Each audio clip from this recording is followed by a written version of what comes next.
तर ॲफकॉन कंपनीने मला वाटतं ते ब्रिजचं काम घेतलं होतं. कुठल्या कंपनीने ते मी विचारतो Googleला, सांगतो.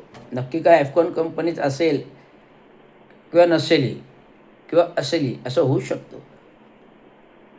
तर हा जो मिसिंग लिंक आहे. मला वाटतं त्याला मिसिंग लिंक म्हणता येणार नाही. जोड रस्ता म्हणता येईल. मिसिंग कशाला म्हणतात? कुठे हरवलेला रोड थोडी होता तो. का आधी होता का? नव्हता. आधी होता का? नव्हता. आधी असता जुना रोड असता तो पडला का? नाही पडला. मग तुम्ही पुणे एक्सप्रेस हायवे बनवला पार पुण्यापर्यंत. मी पुणे एक्सप्रेस हायवेचं 2000 मध्ये बऱ्याच वेळा ऑब्झर्वेशन केलेलं आहे. काँक्रीट रोडचं ऑब्झर्वेशन आता 30 वर्ष झाली ना? का नाही अजून? 26 वर्ष झाली ना? या 26 वर्षामध्ये अनेक वेळा रस्ता क्रॅक झालेला आहे. अनेक ठिकाणी पॅनल पद्धतीची कामं पण चालू आहेत काँक्रीट दुरुस्तीची. या सिंकलेजची तर गॅरंटी जी 30 वर्षाची आहे. म्हणजे 5 वर्ष अजून आहेत. परंतु या 20-25 वर्षामध्ये 25-26 त्या रस्त्याला क्रॅक का पडले? कारण जाणारं त्या काही एवढं ट्रॅफिक नव्हतं. आता जाणारं heavy traffic, heavy trucks traffic, बरेच ॲक्सिडेंट झाले. एक महत्त्वाची गोष्ट म्हणजे हे विशेष बाब आहे या मुंबई-पुणे एक्सप्रेसवेची, की त्याच्या महत्त्वाच्या व्यक्तींचा मृत्यू त्या रस्त्यावर झालेला आहे. पहिला अपघात जो आहे, ती बातमी द्यायची आहे. बातमी देणारी व्यक्ती शफी इनामदारची बायको, तिचं नाव मी विसरलो. ती व्यक्ती त्या ॲक्टरचं मृत्यू अपघात त्या मुंबई-पुणे एक्सप्रेसवर पहिला अपघात तिचा आहे आणि ती पण ॲक्टर आहे. 2-3 मराठी सिनेमाचे ॲक्टर्स पण तरुण ॲक्टर आणि तो टकलू एक ॲक्टर होता. तो एक गाडगीळ गाडगीळच ना तो चष्मेवाला आणि टकलू आणि एक तरुण ह्या एक्सप्रेसवेवर गेले.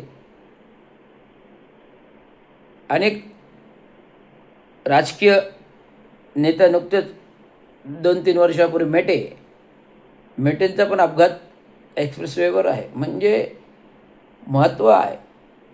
पुणे मुंबई एक्सप्रेस हायवेला महत्त्व आहे जिथे चांगल्या चांगल्या धुरंधर व्यक्तींचा अपघात झालेला आहे. मग कलाकार असेल, हिंदीतले असेल, मराठीतले असतील किंवा राजकीय नेता, अनेकांचे तिथे अपघात हे होतात. पण हे अपघात का होतात? तर चुकीच्या पद्धतीने ड्राईव्ह केल्यामुळे अपघात होतात. तुमचं स्पीड लिमिट हे अपघात का होतात मिसिंग लिंकच्या रोडवर? तर चुकीच्या पद्धतीने ड्राईव्ह केल्यामुळे हे अपघात होतात. ट्रकवाले आपली लाईन कधी-कधी सोडतात, कधी-कधी लाईन देत नाही आणि त्यामुळे आलेले कारवाले ओव्हरटेक करून जाण्याचा प्रयत्न करतात. आपण चांगल्या स्थितीत गाडी चालवूनही ट्रकवाले मुद्दामून क्रॉस करून काहीतरी हा अपघात घडतो. कधी-कधी जास्त स्पीड असल्यामुळे कंट्रोल नव्हे गाडी डायरेक्ट डिवायडरवर चढून पलीकडच्या लेनमध्ये येते मग अपघात घडतो. अशा प्रकारचं मानवनिर्मिती हे अपघात आहेत नैसर्गिकरित्या. परंतु काल परवाचा जो अपघात आहे, मिसिंग लिंकबाबत जो नव्याने 1 मे महाराष्ट्र दिनी त्याचं उद्घाटन झालं. आत्ता हा अपघात झाला आणि मिसिंग लिंकच्या टनेलला भगदाड पडलं आणि पाणी भलाभळा भळाभळा वाहू लागलं. वरतून ओढ्याचं पाणी, नाल्याचं पाणी खाली घ्यावं लागलं. तर राजकीय विरोधकांनी अनेक तर्कवितर्क काढले, परंतु ते फोल ठरलेले आहेत. आजच राजसाहेब ठाकरेंनी मला वाटतं रेल्वे कामगार युनियनच्या वर्धापनदिनी त्यांनी पण भाष्य केलं. विविध आंतरराष्ट्रीय देशातील इमारती 100-100 माळ्याच्या उभ्या आहेत. त्यांच्या खाली बॉम्बस्फोट झाले, अनेक स्फोट झाले, तरी त्या पडत नाहीत असं उदाहरण दिलं. मग आपल्याकडे पण अशा इमारती आहेत ना. इंग्रज ब्रिटिश काळातून इमारती आहेत ना. त्यांचं सर्टिफिकेशन लंडनमधून येतं. अनेक इंग्रज काळाचे ब्रिटिश काळाचे पूल आहेत ना. त्याची गॅरंटी संपली नाही तर लंडन देतं. आज राज ठाकरे साहेबांनी ह्या गोष्टी बोलल्या, पण तांत्रिक बाबीचा अभ्यास राज ठाकरे साहेबांना नाही आहे. हे बघा, चांगलं काम मामध्ये 19-20 होतो. परंतु कालचं परवाचा जो घटना आहे मलब्याची, तो नैसर्गिक अपघात आहे असं मी म्हणेन. कारण की हे हजारो वर्षाचे डोंगर, कडेकपारीचे डोंगर, हजारो वर्षाचे कपारीचे डोंगर, हजारो वर्ष वाहणारं पाणी, सूर्य, चंद्र, निसर्ग, वारा, ह्याच्यामुळे ह्या इफेक्टमुळे दगड झिजतो. पाण्यामुळे दगड झिजतो आणि दगड झिजला की भेगा भेगा भेगा भेगा पडतात, भेगा पडतात. या भेगा कधी सुट्या होतात? उन्हाळा गरमी असेल तर त्याच्यामध्ये नाही. जेव्हा हे भेगा कधी सुट्या होतात लूज झालेल्या? जेव्हा पावसाळा चालू होतो, पावसाळा चालू होतो तेव्हा डोंगर उतारावरून दगडपहाडीवरून येणारं पाणी हे प्रेशरने येत असतं. पाणी असं आहे की दगडाला पण होल पाडतं. पाण्याचं प्रेशर असं आहे की दगडाला पण होल पाडतो.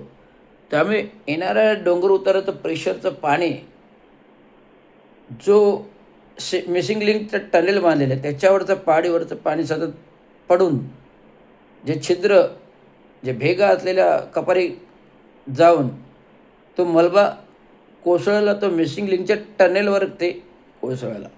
त्यामुळे त्या टनेलला भगदाड पडून त्या लोडने, कारण पावसाचा हेवी लोड असतो, त्या लोडने भगदाड पडला आणि त्यातून ते पाणी बळबळ व्हावं लागलं. लोकांनी बातम्या केल्या, टी व्ही न्यूजवाल्याने बातम्या केल्या की डॅम आला, डॅम आला, डॅमचं पाणी, धबधबा आला, धबधबा आला, धबधबा आला. पण याच्या मागचे तांत्रिक कारण हेच आहे की तो प्रचंड अतिवृष्टीमुळे डोंगर उतारलेली खाच कळगे, कपारी, चिरामधून पाणी जाऊन जाऊन ते दगड झिजले आणि त्याचा मलबा खाली आला. त्याच्यामुळे मिसिंग लिंकच्या टनेलला भगदाड पडलं आणि मलबा जमला. नशीब तिथे ट्रॅफिक नव्हती आणि अपघात काही नाही झाला, हे नशीब आहे. देवेंद्र फडणवीसने जे काही उत्तर दिलं ते उत्तर चुकीच्या पद्धतीने दिलं. उगाच महाराष्ट्राची बदनामी करा, बदनामी करायची तर माझी करा, हे त्याला उत्तर नव्हतं. महाराष्ट्राची बदनामी करा, महाराष्ट्राची बदनामी करू नका, बदनामी करायची तर माझी करा, हे असंविधानिक विधान आहे. विधानसभेमध्ये तुम्ही तांत्रिकदृष्ट्या उत्तर काय द्यायला पाहिजे? मी पाहिलं, अतिवृष्टीमुळे जो काही नैसर्गिक अपघात आला ते मी प्रत्यक्ष साईटवर जाऊन बघतो आणि तिकडचे जी काही कंपनी आहे काम करणारी आणि त्यांचे जे इंजिनियर्स आहेत, त्यांचे इंजिनियर्स, तांत्रिक सल्लागार आणि शासन MMRDAचे तांत्रिक सल्लागार घेऊन दोघांचं रिपोर्ट घेऊन एकत्र रिपोर्ट मॅच करायचा, तपासणी करून घेऊ बाबा यांचा रिपोर्ट काय, तांत्रिक सल्लागार खाजगी कंपनी काम करते तिचा रिपोर्ट काय आणि सरकारी शासन कंपनीचा रिपोर्ट काय, हे दोघांचे तंतोतंत जुळतात का आणि यातली मुख्य कारणं काय, हे शोधण्यापेक्षा असं उत्तर द्यायला पाहिजे. हे दोघांचे रिपोर्ट आल्यानंतर मी काय तो ह्या बाबीवर बोलेन.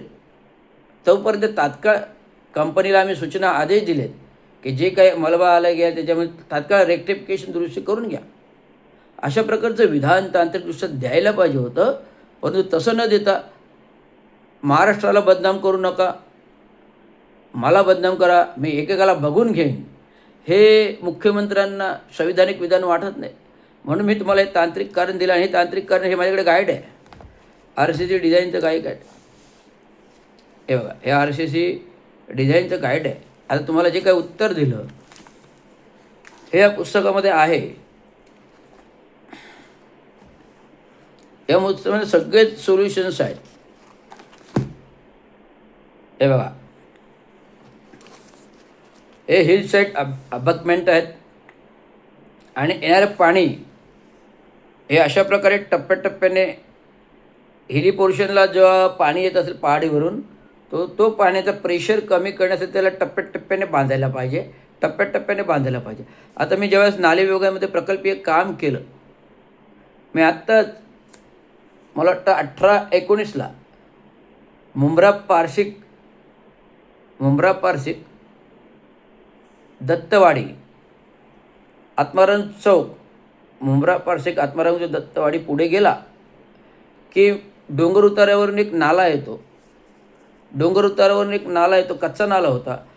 त्याचं पाणी एवढं प्रेशरने यायचं, एवढं प्रेशरने यायचं टॉप टू बॉटम. तर भले मोठं आजूबाजूच्या घरांना इफेक्ट व्हायचा, खड्डा पडायचा, क्रॅक जायचं, सगळं व्हायचं. तर DPRमधील मी डिझाईन पाहिलं, स्वतः साईटवर इन्स्पेक्शन केलं आणि मी त्या अनुषंगिक रिपोर्ट तयार केला आणि तो रिपोर्ट तांत्रिक सल्लागारांकडून ॲप्रूव्ह केला आणि मग नगर अभियंत्यांकडून ॲप्रूव्ह केला. मग तो नगर अभियंत्याकडून ॲप्रूव्ह केल्यानंतर 18-19ला रवींद्र खडताळे होते. रवींद्र खडताळे त्यातला कट्ट फ ग म भन काहीच माहीत नाही. मी समजावून सांगितलं आणि आम्ही इंजिनियर्सने आणि कॉन्ट्रॅक्टर होता शायोना कॉर्पोरेशन. कॉन्ट्रॅक्टर होता शायोना कॉर्पोरेशन. शायोना कॉर्पोरेशन कंपनीवाला जो डायरेक्टर एकदम हुशार आहे, रमेश दहाबी नावाची व्यक्ती हुशार आहे, कामाचा एकदम दांडगा अनुभव आहे. तो आणि मी बसलो, साहब जी ये ऐसे नहीं ऐसा करना पडेगा, हो ऐसे नहीं वैसा करना पडेगा, हे त्याने मला सांगितले. मी त्याचं ऐकलं. नंतर मी माझं स्वतःचं डिझाईन माझ्या मतात तयार केला. जे डोंगर उतारावरून जो खालचा बोगद्याकडून आलेला नाला आहे, डोंगर उतारावर कळवट आहे, तर मी ठरवलं जो बायपास रोड गेलेला आहे, मला वाटतं 20 वर्षापूर्वी 20-25 वर्षापूर्वी बांधलेला, त्या रोडवरून डोंगर उतारून पारशेकच्या पाणी यायचं. तर ह्या पाण्याला कुठेतरी कट ऑफ केला पाहिजे, प्रेशर कमी केला पाहिजे. जर कट ऑफ नाही केला, प्रेशर कमी नाही केलं, तर त्याचा डायरेक्ट जोर खालच्या घरांवर इफेक्ट होणार, घरांना क्रॅक जाणार. म्हणून मी काय केलं, आपण जिन्याच्या पायऱ्या चढतो, बरोबर आहे. मला बुशी डॅम आठवलं आणि जिन्याच्या पायऱ्या चढतो. जर जिन्याच्या पायऱ्यावरून पाणी टाकलं तर पाणी जर सपाट असतं, घसरगुंडी जर सपाट तर पाणी एकदम प्रेशर नाही येत. पण तोच पाणी ऑब्स्ट्रॅकल टप्प्याटप्प्याने ऑब्स्ट्रॅकल केला तर पाण्याचं धार, प्रेशर कमी शेवटच्या पातळीपर्यंत कमी होतो आणि त्यामुळे पाण्याचा इफेक्ट कमी झाल्यामुळे खालच्या पातळीच्या कुठल्याही घरादारांना इफेक्ट होत नाही, परिणाम होत नाही. अशा प्रकारचं ते कन्स्ट्रक्टिव्हमध्ये काम आहे. हे मी केलं मुंब्र्यामध्ये, हा प्रयोग केला, एकदम यशस्वी झाला. आज जर तुम्ही पाऊस पडतोय, आता पाऊस चालू आहे, आज तुम्ही ते बघायला जा, तुम्हाला एकदम विहंगमय दृश्य वाटेल. विहंगमय दृश्य म्हणजे धबधबा वाटेल तुम्हाला. तुझे जे पाणी पूर्वी थेट यायचं, आता पूर्वी थेट नाही होतं, टप्प्याटप्प्याने जे घरंगळत पाणी येतं ना, ते बघायला एकदम सुंदर वाटतं. हा अनुभव आहे, हा मी बनवलेला इफेक्ट आहे. त्यामुळे जो काही विधानसभेमध्ये मुख्यमंत्र्यांनी उत्तर दिलं ते संविधानिक नव्हतं आणि मी जे काही आता सांगितलं हे तांत्रिकदृष्ट्या योग्य उत्तर आहे. हे उत्तर मी महाराष्ट्र शासन MMRDAला लवकरच पाठवणार आहे, ड्राफ्ट रिपोर्ट. धन्यवाद. जय जय महाराष्ट्र.